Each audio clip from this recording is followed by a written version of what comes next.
Assalamualaikum warahmatullahi wabarakatuh. Masih di Lulu Nur Guru Bin, Guru Bahasa Indonesia. Pernah mendengar tajuk rencana? Nah, ini bisa juga disebut dengan teks editorial. Teks ini membicarakan tentang suatu permasalahan yang sedang berkembang, yang sedang aktual dan faktual tentunya. Nah, ini berdasarkan pemikiran atau opini dari redaksi. Jadi menyikapi suatu permasalahan oleh redaksi. Jadi kemungkinan antara redaksi yang satu dengan redaksi yang lain dalam menyikapi suatu masalah ini kemungkinan berbeda, ya.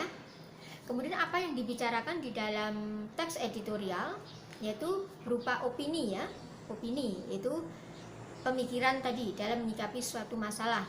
Kemudian berskala nasional. Jadi yang dibahas masalahnya itu menjadi bahan perhatian nasional, tidak hanya lingkup daerah saja. Kemudian tertuang pikiran subjektif. Jadi tadi subjektif ada hubungannya dengan opini. Jadi memerlukan pemikiran yang itu belum tentu benar bagi orang lain. Nah, ini merupakan subjektif saja, subjektivitas. Jadi tidak, kadang-kadang tidak berdasarkan objektif, tapi berupa pemikiran saja, pemikiran atau yang dinyatakan dalam sebuah opini. Nah, apa tujuan teks editorial itu ditulis? Yaitu yang pertama untuk memberikan penjelasan berita yang mendalam. Kemudian memberikan latar belakang yang mendalam mengenai permasalahan yang sedang dibicarakan. Dan ini bisa juga merupakan prediksi, ya. Prediksi atau perkiraan redaktur dalam menyikapi sebuah permasalahan. Nah, berikut struktur tentang teks editorial. Itu ada 3, yaitu ada isu, kemudian ada argumentasi, dan ada penegasan. Isu yaitu mengenalkan masalah-masalah yang akan diangkat dalam teks, diikuti argumen, yaitu alasan-alasannya, ya, alasan-alasan disertai dengan opini-opini atau pendapat-pendapat dalam menyikapi masalah. Nah, ini nanti akhirnya disampaikan dalam penegasan ulang, yaitu merupakan simpulan.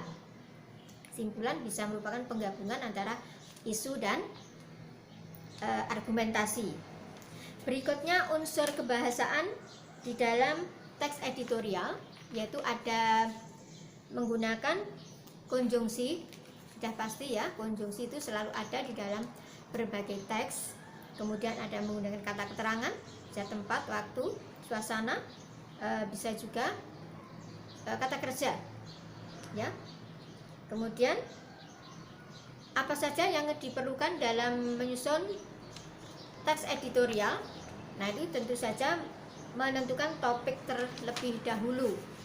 Setelah menentukan topik, maka permasalahan demi permasalahan ditulis dalam ide pokoknya dan akhirnya membuat simpulan. Oke, itulah cuplikan dari teks editorial. Semoga bermanfaat. Oke, jangan lupa like dan subscribe-nya yang belum. Oke, assalamualaikum warahmatullahi wabarakatuh. Assalamualaikum warahmatullahi wabarakatuh. Masih di Lulu Nur Guru Bin, Guru Bahasa Indonesia. Pernah mendengar tajuk rencana? Nah, ini bisa juga disebut dengan teks editorial. Teks ini membicarakan tentang suatu permasalahan yang sedang berkembang, yang sedang aktual dan faktual tentunya. Nah, ini berdasarkan pemikiran atau opini dari redaksi. Jadi menyikapi suatu permasalahan oleh redaksi.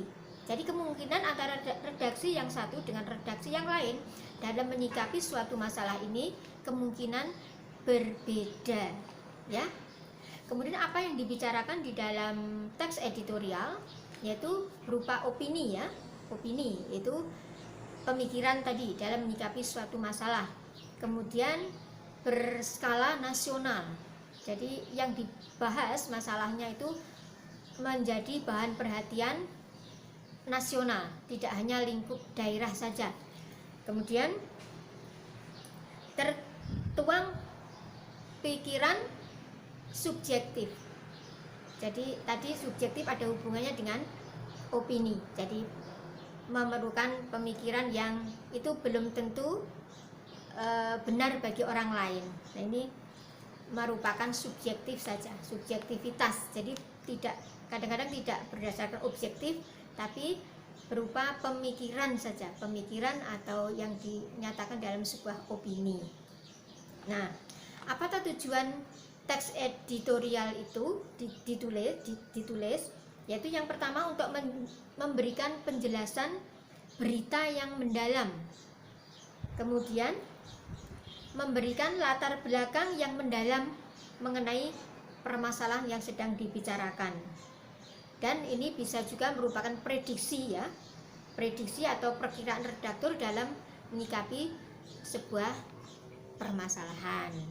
Nah, berikut struktur tentang teks editorial itu ada 3, yaitu ada isu, kemudian ada argumentasi, dan ada penegasan.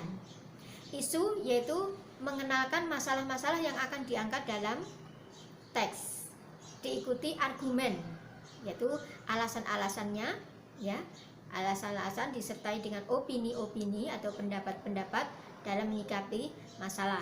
Nah, ini nanti akhirnya disampaikan dalam penegasan ulang, yaitu merupakan simpulan. Simpulan bisa merupakan penggabungan antara isu dan argumentasi. Berikutnya unsur kebahasaan di dalam teks editorial, yaitu ada menggunakan konjungsi. Sudah pasti ya, konjungsi itu selalu ada di dalam berbagai teks. Kemudian ada menggunakan kata keterangan, bisa tempat, waktu, suasana, bisa juga kata kerja ya. Kemudian apa saja yang diperlukan dalam menyusun teks editorial? Nah, itu tentu saja menentukan topik terlebih dahulu. Setelah menentukan topik, maka permasalahan demi permasalahan ditulis dalam ide pokoknya dan akhirnya membuat simpulan. Oke, itulah cuplikan dari teks editorial. Semoga bermanfaat. Oke, jangan lupa like dan subscribe-nya yang belum. Oke, assalamualaikum warahmatullahi wabarakatuh.